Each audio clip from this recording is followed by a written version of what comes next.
Iya. Sebenarnya ini wardrobe yang ada di sini tuh kan ada sekitar 7 lemari ya. Nah, dari 7 ini 4 atau 5 tuh punya saya semua sebenarnya. Oh, oke. Justru istri yang dikit gitu kan.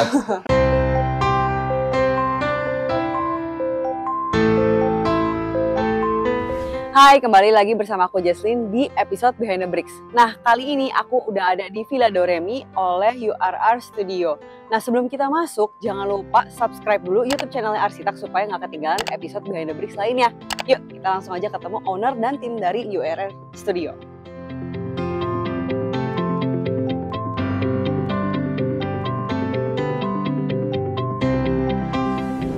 Misi, selamat pagi. Selamat pagi. Oke, halo Pak. Oke, boleh perkenalan diri Pak? Abrar, aku Abrar. Oke, dan ini ada Pak Abrar untuk sebagai owner dari Villa Doremi. Nah, kita boleh ada tim dari UR Studio-nya juga. Iya. Nah, ini dia ada Mas Raka nih lagi memantau. Halo. Boleh perkenalan diri, Mas? Halo, saya Raka dari URR Studio.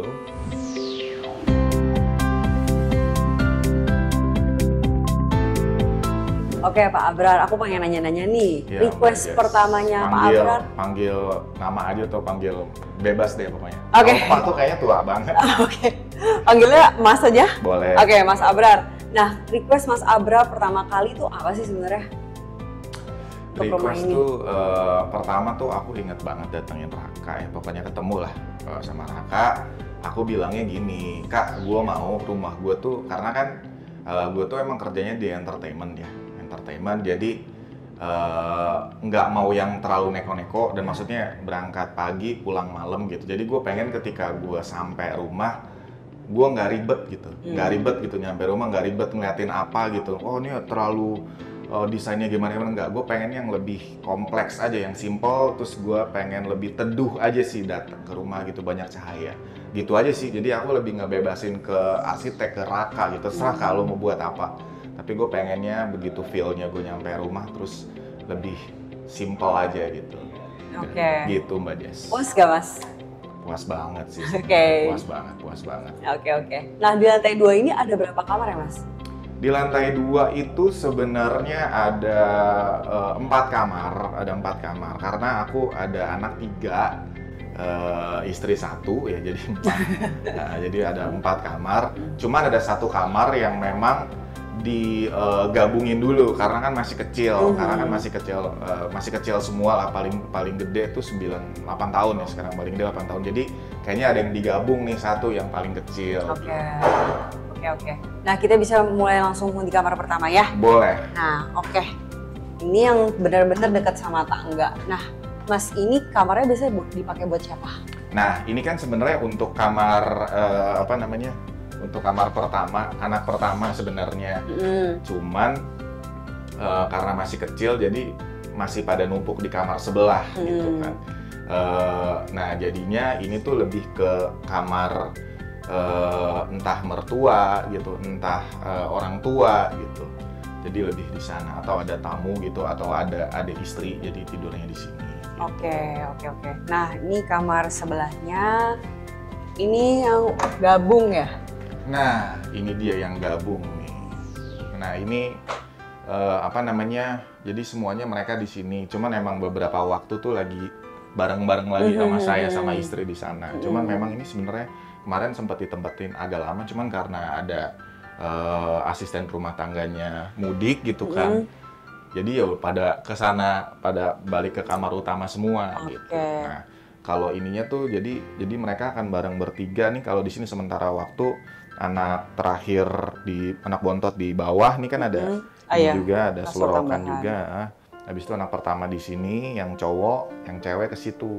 Nah, itu udah miliknya cewek tuh. Makanya kalau ngeliatin mainan-mainannya tuh emang lebih cewek tuh. Beda ya? Beda gitu, ini cowok gitu. Oke, berarti suatu saat nanti pas kalau misalnya udah gede, ini memang udah disediain biar bisa di dinding ya? Exactly. Oke, dan khusus buat cewek ada kamar mandi dalam. Ada kamar mandi dalam. Jadi di tengah-tengah tadi yang kamar cowok anak kecil, yang sama agak gede ada kamar mandi luar. Betul. Sebenarnya sih pengennya sih memang semuanya ada kamar mandi, cuman kan karena keterbatasan space gitu kan ya. Saya bilang sama arsitek gitu, sama Raka, saya bilang ya udah kamar mandi satu aja gitu. Yang buat cowok dia tinggal begitu keluar dia langsung masuk ada kamar mandi Oke. gitu. Oke. Boleh lihat master bedroomnya? Boleh silakan. Yuk kita ke master bedroomnya. Oh iya, sama ada satu kamar lagi, cuma bukan kamar, jatuhnya ruang kerja aku. Oh iya, boleh nanti kita lihat juga ya. Kalau misalnya ini pintunya tadi connecting ke kamar cewek ya. Iya. Oke. Dan ini master bedroomnya di ujung lorong. Ini master bedroom, iya. Oke. Ya, furniturnya mirip-mirip ya? Mirip-mirip. Emang saya ngambil ngobrol sama Raka juga dulu. Color paletnya ya warna-warna apa ya bahasanya earth. Natural ya. Jadi ngambilnya gitu. Jadi lumayan aku pilih juga sih. Meskipun lagi berantakan, ini kan tadinya nggak ada. Cuman yang ini buat anak. Ini justru buat saya. Jadi anak tuh semuanya di atas gitu kan. Sama istri juga tumpuk-tumpuk berempat, ini justru buat saya gitu. Karena kan semuanya pada mau sama ibunya. Mamanya, iya. Gitu. Oke, dan di belakang headboard itu ada jendela lagi ya? Ada jendela lagi. Oke. Jadi ruangan ini bisa benar-benar terang banget pas pagi dan siang ya? Banget. Makanya ini juga ada jendela juga, ada jendela juga. Jadi nggak nyala lampu pun juga sebenarnya cukup ya? Cukup terang. Nah itu yang bikin aku seneng banget sih sebenarnya. Karena menurutku pencahayaan itu salah satu yang utama, nggak cuman dari sehat gitu ya, tapi dari segi visual, karena kan saya lebih ke visual gitu kan, ngelihatnya kan agak lebih milih nih warna apa, terus cahaya lebih masuk sini nih biar bagus dan yang lain-lain gitu. Oke.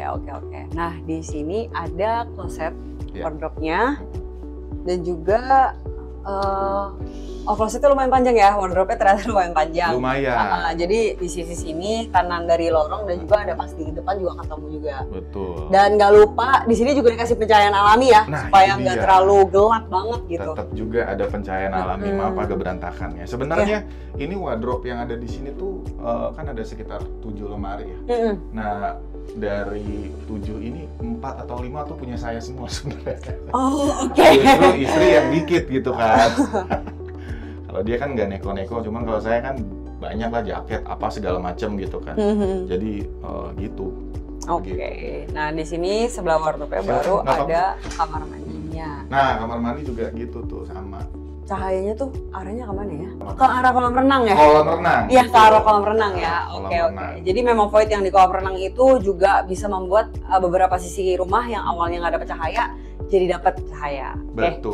Betul banget. Oke, mungkin kita bisa langsung ke ruang kerjanya Mas Abra? Boleh. Oke. Nah, sebelah kanan dari kamar master bedroom ya, ada ruang kerja. Tapi agak berantakan ya Mbak. Ya, nggak apa-apa. Sorry ya. Aman. Terus udah gitu bobo IQOS gitu lagi. Sempit sih, cuman ya ini yang udah maksimal. Tapi menurutku aku nyaman banget sih ada di sini sih, nyaman banget. Oke. Jadi ruang kerja ini memang posisinya menghadap ke area swimming pool juga ya. Betul. Jadi kalau misalnya anak-anak lagi pada berenang, Bapak bisa sambil ngeliatin juga ya. Bisa ngawasin juga. Itu juga saya minta juga sama arsitek kan, sama Raka saya minta, Kak, gue juga mau dong tempat gue kerja gitu kan. Tadinya awal-awal tuh nggak ada gitu kan.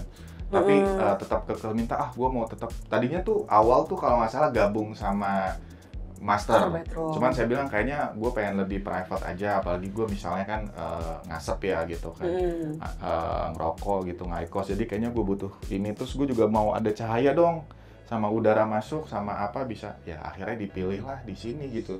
Dimana ketika kita buka langsung udah aman ya. Nah, ini bisa kalau misalnya sumpek AC, betul, bisa ya, ventilasi alami. Sumpek AC langsung ke sini, kayaknya hijau-hijau juga lagi kan. Iya, benar. Oke. Dan juga ini materialnya pemulangan dari dinding si swimming poolnya ya, dan ketemu sama ini teksturnya sama cuma beda warna. Betul. Gitu, yang warna putih. Itu dia deh. Ukurannya nggak terlalu besar tapi cukup lah ya buat Cukup, bapaknya ya. cukup buat nonton Netflix. Oke, nonton Netflix me Buat time ya. terus buat kayak tiduran gitu juga bisa Oke, gitu oke, kan. oke.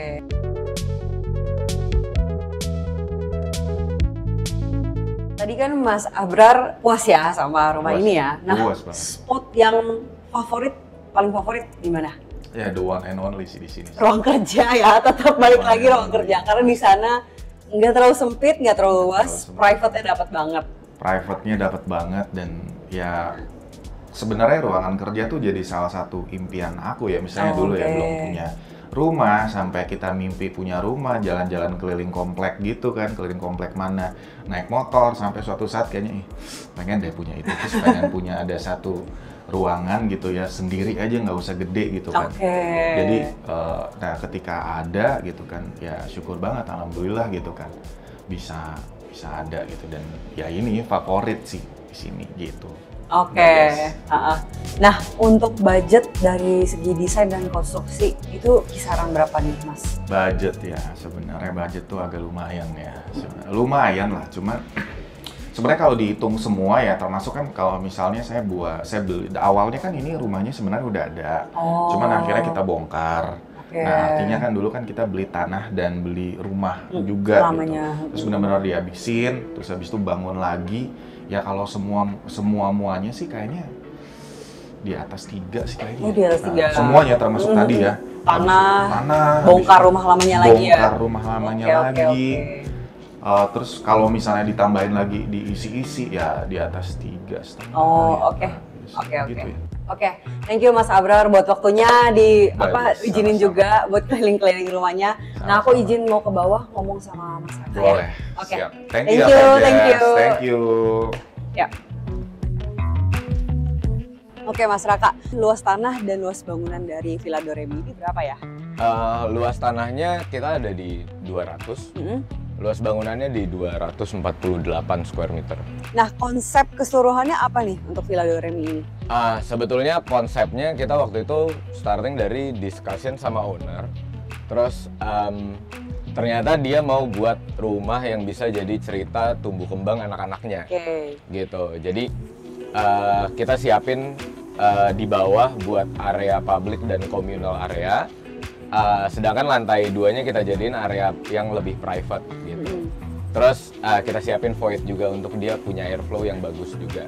Terus servisnya kita taruh di atas. Oh, justru servis di atas ya? Servis di atas. Oke. Mungkin kita bisa mulai masuk ke area carportnya dulu ya. Yuk.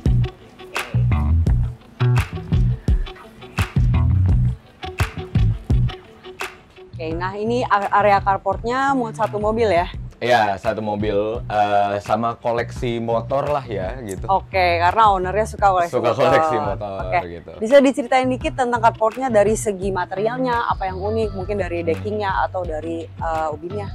Oke, di sini carport kita pengen punya kesan yang lebih natural. Terus kita pengen yang ya dia lumayan agak berat gitu secara material.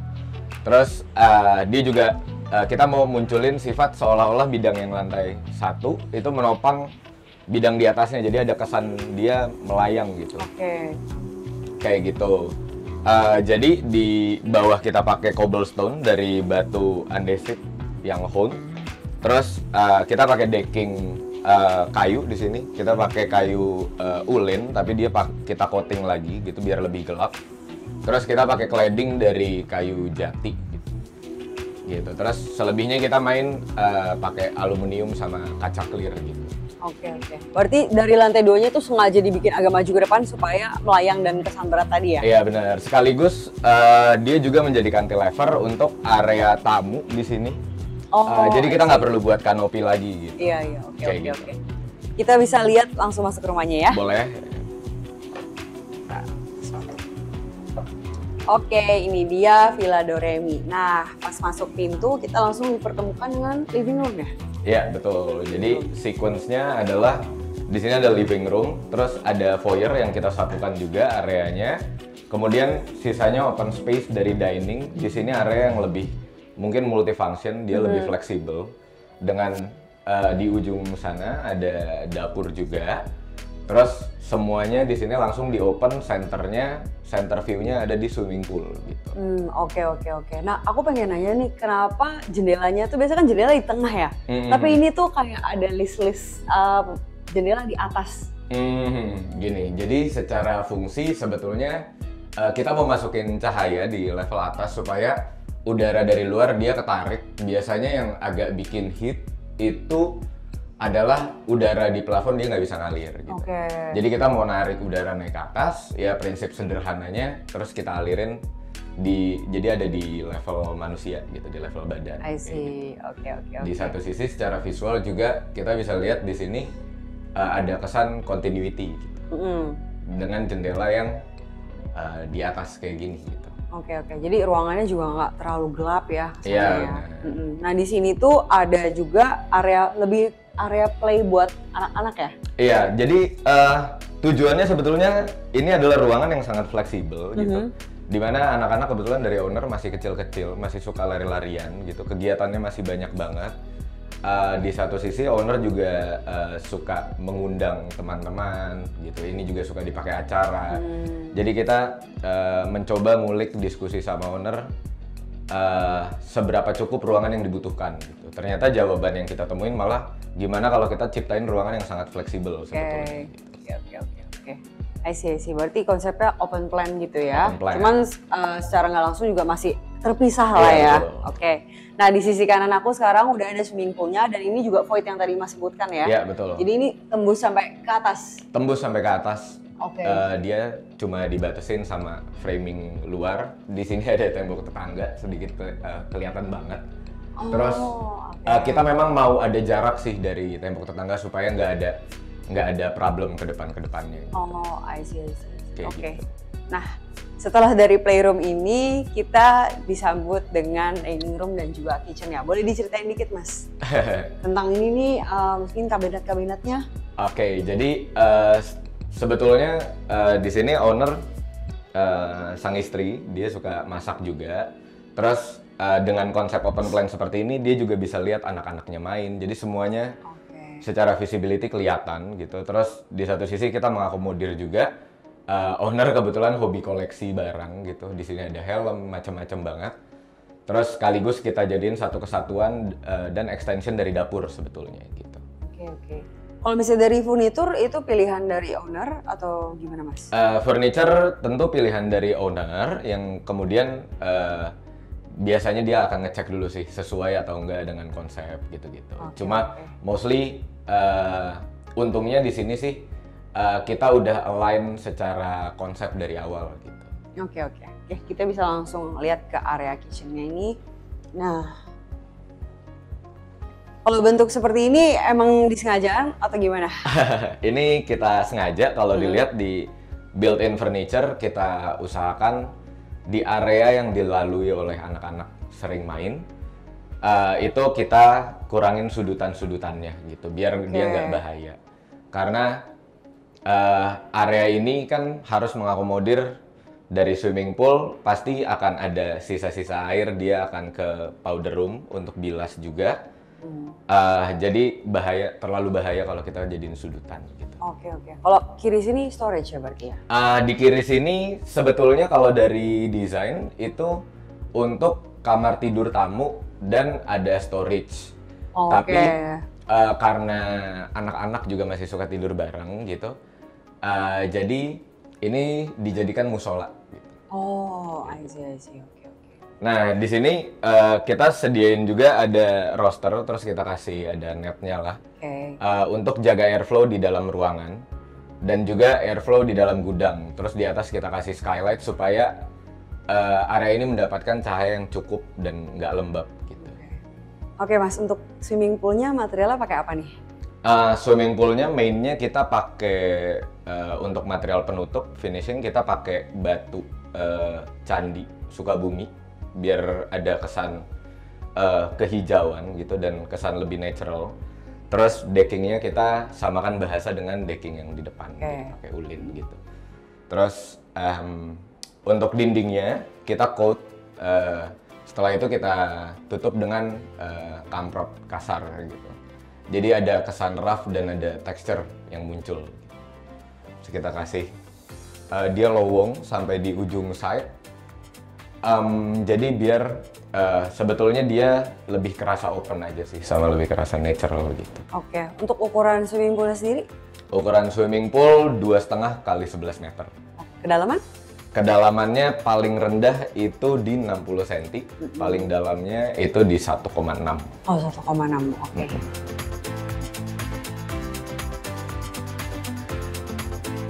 Durasi desain dan durasi konstruksi untuk Villa Doremi ini berapa lama nih?